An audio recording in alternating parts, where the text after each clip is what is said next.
लेकिन आप इस देश की झूठ और मक्कारी और फरेब देखिए। 1958 में जो शख्स अल्लाह को प्यारा हो जाता है, उसकी यह किताब भी 1990 में आ जाती है। हम कितने अज्ञानी लोग हैं, इसलिए दूसरों को दोष देने से ज्यादा अपनों को दोष दीजिए। उनको दीजिए जो सुबह से लेकर शाम तक आपको पढ़ाते हैं, आपको समझाते हैं, ज्ञान देते हैं। ओहो हो, ज्ञान की गंगा बहाते हैं। मुझे लगता है वो भी झूठ का प्रचार करते हैं। 1990 में ये किताब छपी और आप मुझे बताइए कि किसी ने वो किताब भी नहीं पढ़ी जिसमें ये मक्कार आखिर में सच लिख के गया था, क्योंकि अपने जिंदा रहते हुए लिख देता तो कांग्रेस के लोग इसको जीने नहीं देते। उस वक्त कांग्रेस में थे बहुत सारे राष्ट्रवादी थे, इसको जीने नहीं देते। जानता था कि हमारी 70 साल में जो हमने घुट्टी पिलाई है इन मूर्ख सनातनी हिंदुओं को, सेकुलरिज्म के नाम पे, सोशलिज्म के नाम पे, जाति के नाम पे, 70 साल के बाद इसकी कौम के लोग इतने मजबूत होंगे कि इस देश का सनातनी, इस देश के संविधान में कुछ भी हो जाए, इतने टुकड़ों में बंट चुका होगा कि उसकी हिम्मत नहीं होगी अगर ये बात मेरी पता चल जाए। वो इतने डरे हुए थे और वो सच साबित हुई कि 90 में किताब छपी और ये सत्य सामने आ गया। एक भी राष्ट्रवादी कांग्रेसी नहीं बोला कि नेहरू जी के बारे में ये लिखा। आज तो वीर सावरकर ने क्या कहा है ये तो इनको पता है कि वो किताब में क्या लिख के गए हैं। इन दलालों से पूछो। मैं किसी पार्टी को दोष नहीं देता, पार्टी में भी सनातनी बटा हुआ है, चाहे वो बीजेपी हो, चाहे वो समाजवादी हो, चाहे सब हो, है सब सनातनी। लेकिन कैसा बांट के गया आपको। 1990 में ये किताब छप गई, किताब आ गई, लेकिन जो लाचारी बेईमानी 1947 में की नेहरू जी ने, वो 1992 में भी हुई, खुल्लम खुल्ला हुई। इस मक्कार फरेबी जिहादी भारत के पहले मुसलमान शिक्षा मंत्री मौलाना आजाद को भारत में भारत रत्न दिया गया 1992 में। इसलिए मैंने कहा इसकी किताब भी पढ़े, इसलिए आपको चौराहों पर बोलना जरूरी है। ये डिग्री लेकर के हम नौकरी कर सकते हैं, नौकरी जब ही होगी जब ये देश रहेगा, उस मूल भावना में देश रहेगा। ये देश कैसा देश है कि दिल्ली की सड़कों के ऊपर चंद दंगाई भारत की सत्ता व्यवस्था के नीचे बैठे हुए पुलिस जो भारत की रक्षा करती है उसको दौड़ा दौड़ा के मार रहे हैं। ये जाहिल हैं, ये मासूम हैं। इस तरीके के स्लोगन लगा लगा करके आप उन जिहादियों के ऊपर एक चांदी का बरख लगा रहे हो, उन्हें और मक्कार बना रहे हो, उन्हें और ताकत दे रहे हो। मुरादाबाद में वो जाहिल औरतें पूरे पूरे पत्थर उठा करके हमारे हिंदुस्तान के पुलिस वालों पे, क्योंकि उनको मालूम है कि ये पुलिस वाले 99% हिंदू हैं, वो पुलिस के ऊपर नहीं पत्थर मार रहे, वो उस हिंदू के ऊपर पत्थर मार रहे हैं जो वर्दी पहन करके इस देश को बचा रहा है। इसलिए ये चीजें अब सामने आई हैं। आप इस देश में बड़ी डिग्री लेने के बाद बेटा मुझे बताओ क्या करने वाले हो? अब किस इस देश की स्थिति किधर जा रही है? ये राहत दे करके कितने दिन तक चलेगा ये देश?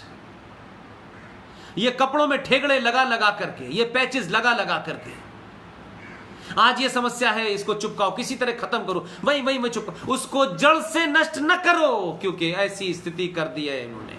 वो तो अपने फलसफे में कहते हैं कि हम तो ऐसी हालत बुरी कर देंगे कि ये सरकारें अपनी सारी ताकत इस व्यवस्था को बनाने में लगाएंगी और हम इस देश की आर्थिक स्थिति ऐसी कर देंगे कि ये देश कभी उठ ना पाए और हमारे नाजायज मंसूबे इतने ताकतवर होंगे। इसीलिए जफरुल इस्लाम खत लिख रहा है इस्लामिक देशों को, इसलिए उसके खिलाफ कोई मक्कार बॉलीवुड का आदमी खड़ा नहीं हुआ, बड़े बड़े लिबरल खड़े नहीं हुए, और इसके आंचल पे तो ये भी दाग नहीं लगा सकते कि ये पढ़ा लिखा नहीं था, ये तो संवैधानिक पद पे बैठा था, बड़ा पढ़ा लिखा था।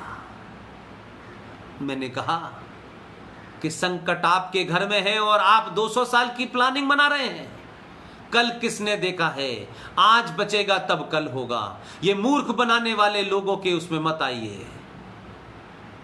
मैं तो एक बात बहुत साफ कहता हूं, हिंदू राष्ट्र बनाने की जिन्हें बहुत ख्वाहिश है वो पहले हिंदू होने का परिचय दें। मैं इसलिए हिंदू शब्द का प्रयोग ही नहीं करता क्योंकि मुझे कहीं ये शब्द नहीं मिलता सिवाय इतिहास की किताबों में।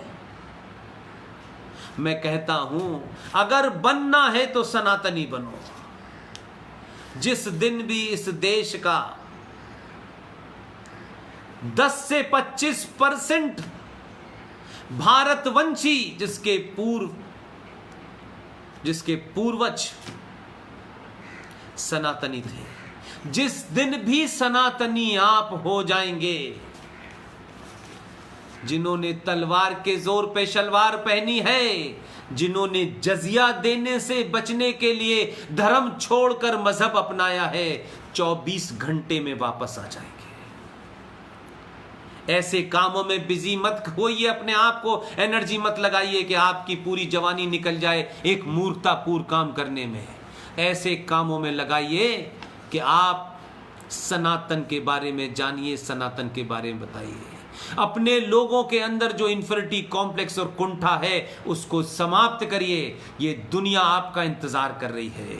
और उस कोरोना के बाद जिस तरीके का कल प्रधानमंत्री का भाषण हुआ है, ये बात मैंने 15 दिन पहले कही थी।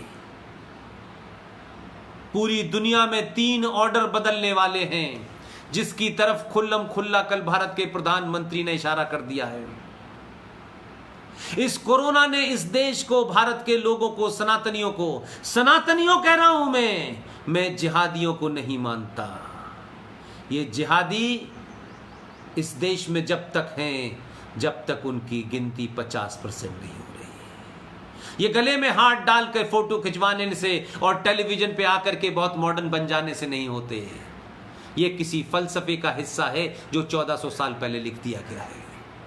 कुछ मारेंगे, कुछ पुचकारेंगे, कुछ गजल सुनाएंगे, कुछ मजारों पे बिठाएंगे, लेकिन आपको आप नहीं रहने देंगे। इसलिए कल प्रधानमंत्री ने जो साफ साफ इशारा कर दिया कि पूरी दुनिया का इकोनॉमिक ऑर्डर बदलने वाला है और भारत दुनिया का सबसे बड़ा मार्केट है, 130 करोड़ लोग हैं। आप अपनी परंपराओं की तरफ लौटिए, आप अपने परंपरागत बिजनेस की तरफ लौटिए। ना तो प्लास्टिक से ये देश बर्बाद होगा, ना नए नए तरीके के वायरस निकलेंगे। अगर सनातन के लोग वापस लौटने लगे तो मुझे पूरा यकीन है कि सनातन इसी ब्रह्मांड में जो भी कुछ है उसका इंतजाम मनुष्य के लिए सब कुछ उसमें किया गया है। आपको पेड़ काट करके 500 पीपल के पेड़ काट दें और घर में एक एसी लगा दें, इससे बड़ा कोई मूर्ख देखा है? हमने धीरे धीरे सब समाप्त कर दिया। इसलिए सनातन की तरफ लौटने का आर्थिक रूप पे इशारा करके गए हैं भारत के प्रधानमंत्री। उनके उद्बोधन में बहुत सारी चीजें आप नहीं समझ, छोड़ दीजिए, सिर्फ इतना ही समझिए। अगर कल से चाय पीने के लिए कुल्हड़ का इस्तेमाल होने लगा तो कुल्हड़ चाइना से नहीं आएगा।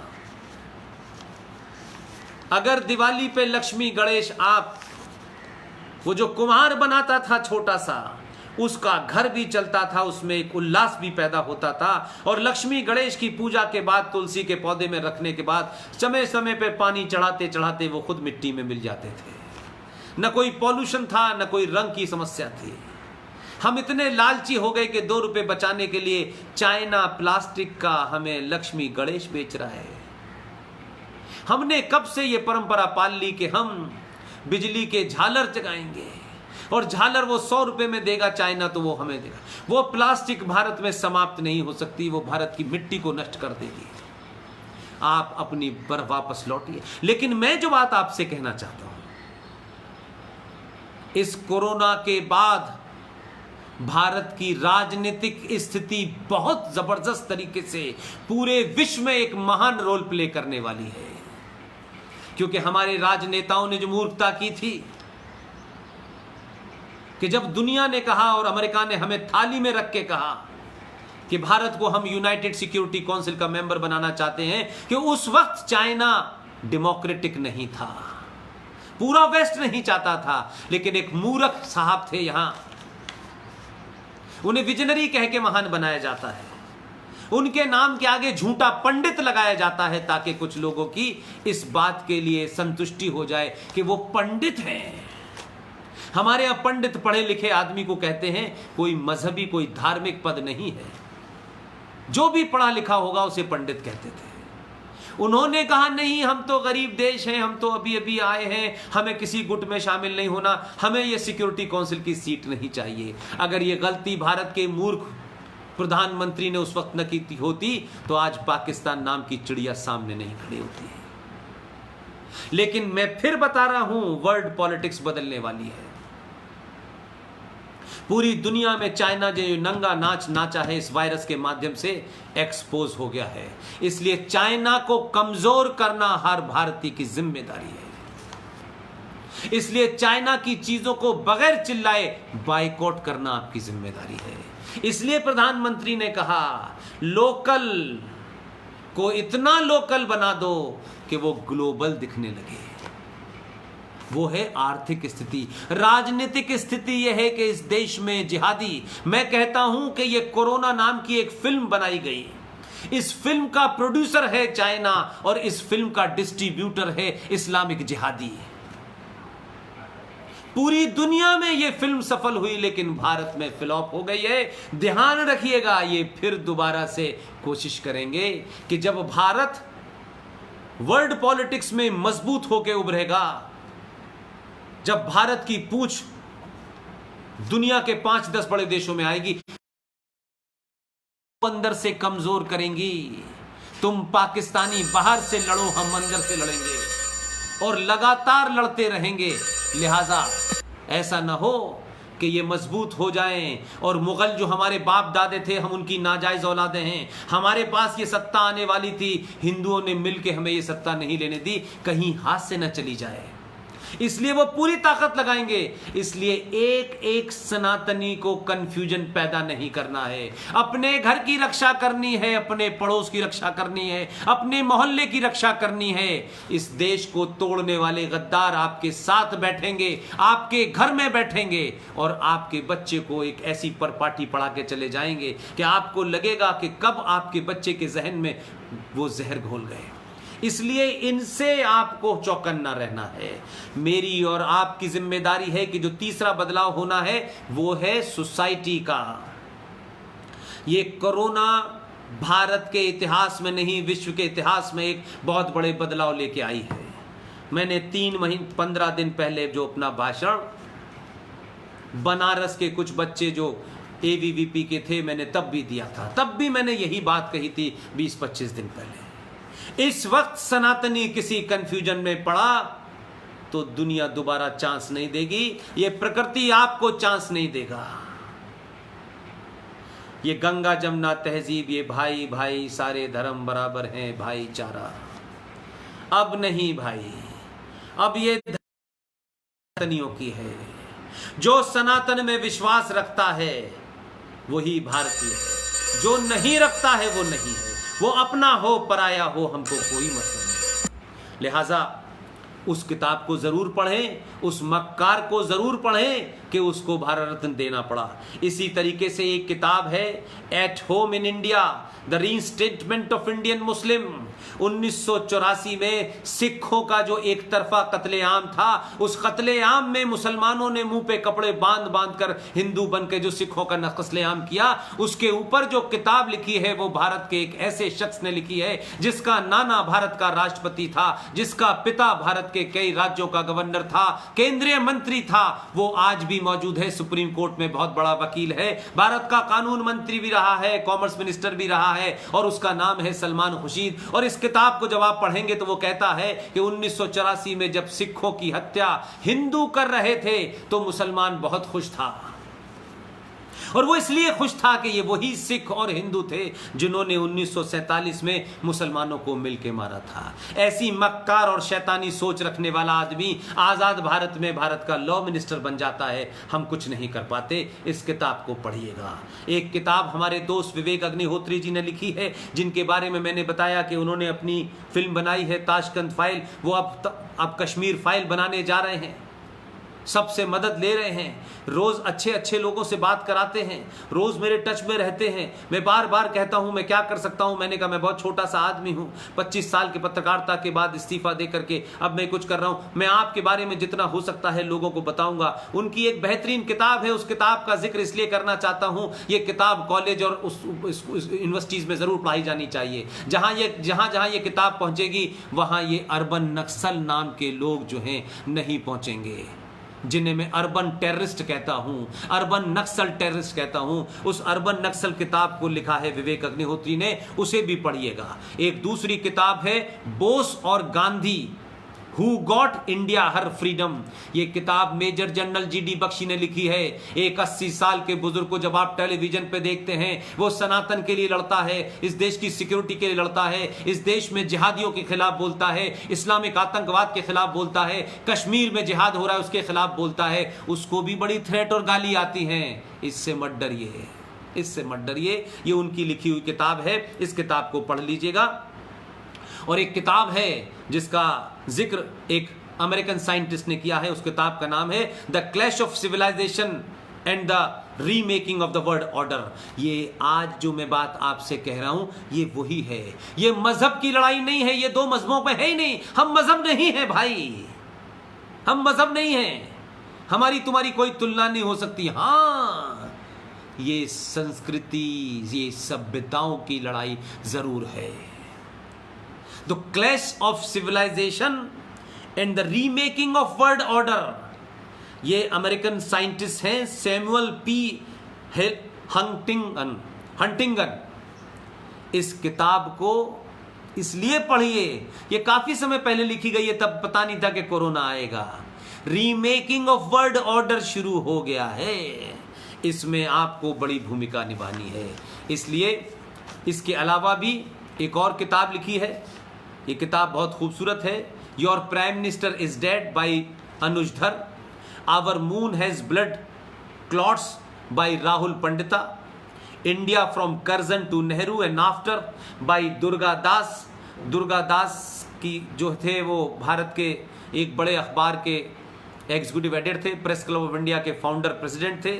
माई फ्रोजन टर्बुलेंस इन कश्मीर, ये जगमोहन जी हैं। अगर भारत की धरती पर कश्मीर समस्या की एक एक बात कोई जानता है, अगर कोई है वो आदमी, मुझे फक्र है इस बात का कि मेरी हजारों उनसे मीटिंगें हुई, हजारों बार मैं उनसे मिला, हजारों तथ्य जानने को मिले। और मुझे इस बात की भी खुशी है कि उनकी जो किताब जो आई उसका 12वां लेटेस्ट एडिशन आया।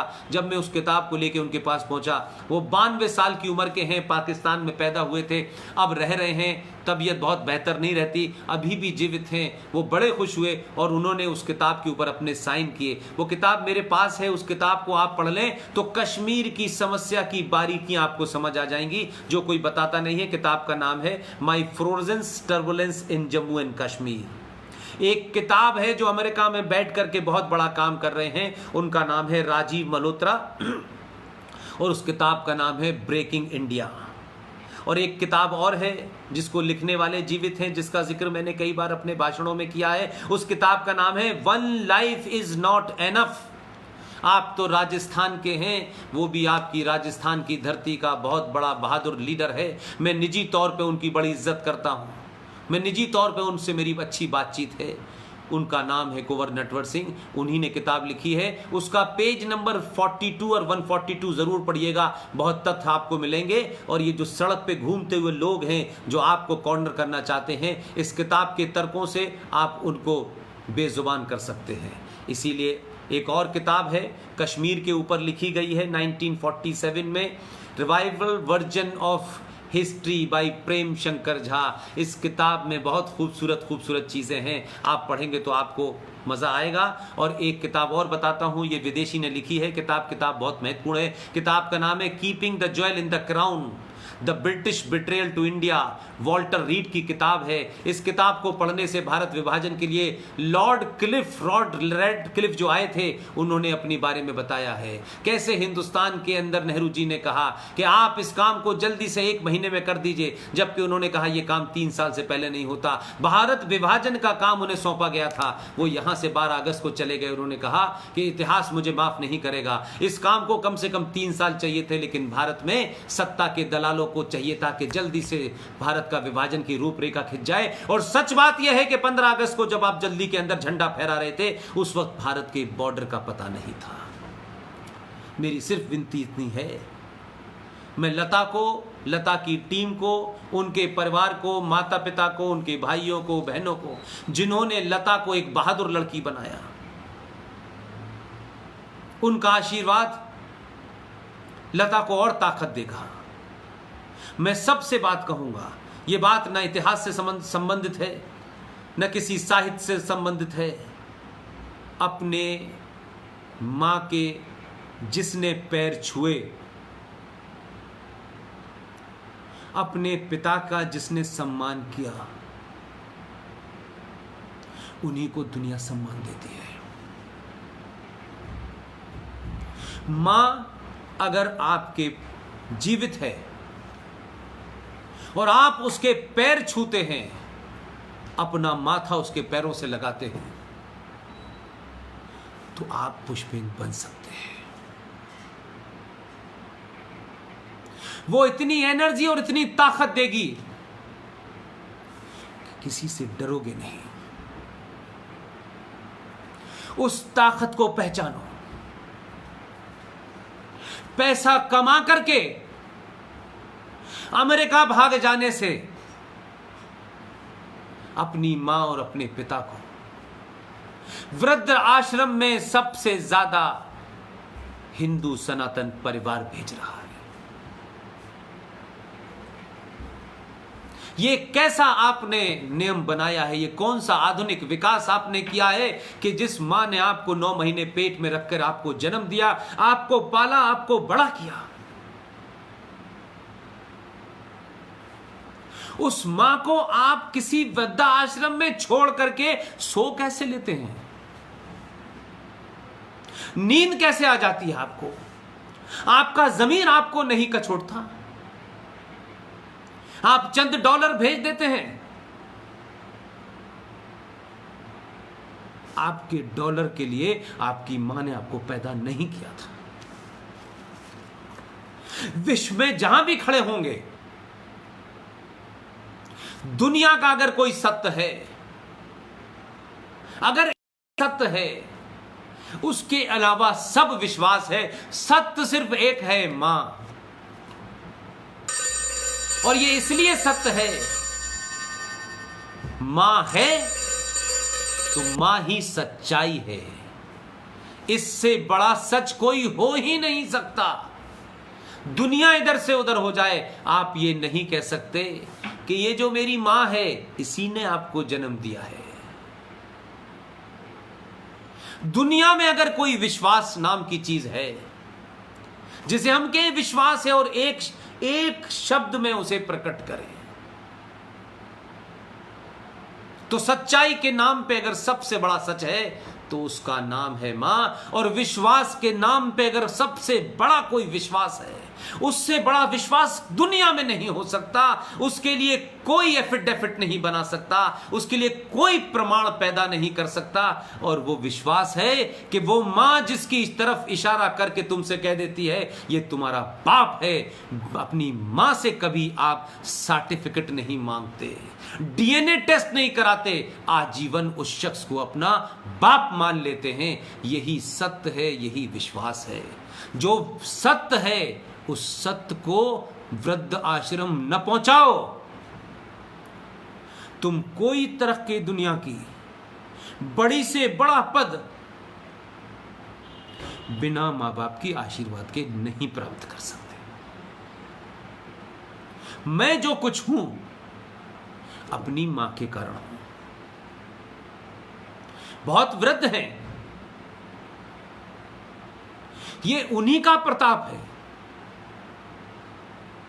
कि मैं इतना सब कुछ करने के बाद, सब कुछ छोड़ने के बाद आज सब कुछ वो कह रहा हूं जो लोग नहीं कहते। मेरे अंदर डर नाम का कोई जरा सा भी, दूर दूर तक भी कोई एलिमेंट नहीं है। और अगर बहादुर नहीं होगे तो सच नहीं बोलोगे।